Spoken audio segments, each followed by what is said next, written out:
મારા દરેક વાલા મિત્રોને જય શ્રી કૃષ્ણ. મારું નામ કમલેશ દવે, સામવેદ આચાર્ય, સુરત, ગુજરાતી. મિત્રો, આજે આપણે જાણીશું ચંદ્રગ્રહણ વિશે. આ જે ચંદ્રગ્રહણ છે એ ખગ્રાસ ગ્રસ્તોદિત ચંદ્રગ્રહણ છે. એટલે કે ચંદ્ર જ્યારે ઉદય થાય છે એ પહેલાં જ ગ્રહણ શરૂ થઈ જાય છે. તો એ ગ્રહણ શરૂ થવાનો ટાઈમ છે બપોરે 2:30 વાગ્યાનો અને સાંજે પૂરો થવાનો ટાઈમ છે 7:30 વાગ્યાનો, 7:50. આટલા સમય આ ગ્રહણ રહેવાનું છે. તો આ ગ્રહણની જે છાયા લાગે છે, આપણે એને સૂતક પણ કહી શકાય અને છાયા પણ કહી શકાય છે. તો એ સવારથી 6 વાગ્યાથી એમ લાગી જાય છે.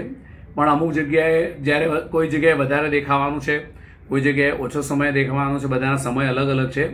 એવી રીતે આપણા સુરત સિટીની અંદર આ 3 મિનિટનું ગ્રહણ આપણાને દેખાવાનું છે.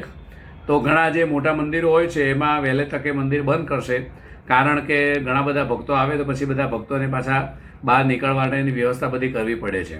જ્યારે નાના મંદિરો હોય છે તો એમાં 9 વાગ્યાની આસપાસમાં એ સવારે મંદિરના પટ મંગલ થશે અને સાંજે 7:30 વાગ્યા પછી મંદિર પાછા ખુલશે અને આરતી પૂજા વગેરે થશે.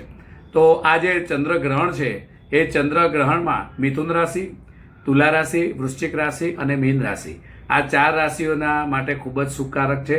એ લોકોને જીવનની અંદર ઘણો બધો ફાયદો થશે આ ગ્રહણથી.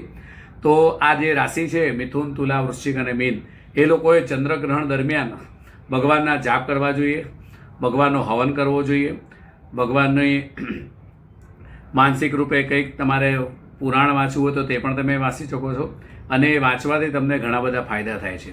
આ ગ્રહણ દરમિયાન જે પ્રેગ્નન્સી હોય છે, એટલે કે જે બહેનો, મહિલાઓ પ્રેગ્નન્ટ હોય છે, તો એ લોકોએ સવારથી લગાવીને રાત સુધી, એટલે કે 3 તારીખે ઘરમાંથી બહાર નીકળવું નથી. આ ગ્રહણ જે છે 3 તારીખનું છે.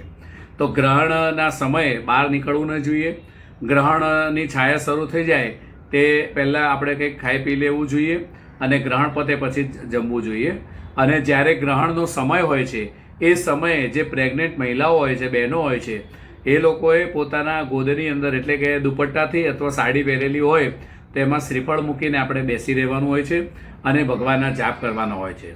બહેનોને તો લગભગ આ વસ્તુની માહિતી છે જ, છતાં પણ કોઈ વસ્તુ કાપવી નહીં જોઈએ, કઈ વસ્તુ કૂટવી નહીં જોઈએ. આ બધાનું ધ્યાન રાખજો. મિત્રો, જો આ વિડીયો સારો લાગે તો સબસ્ક્રાઈબ કરજો, શેર કરજો, કોમેન્ટ કરજો અને લાઈક કરજો. જય શ્રી કૃષ્ણ.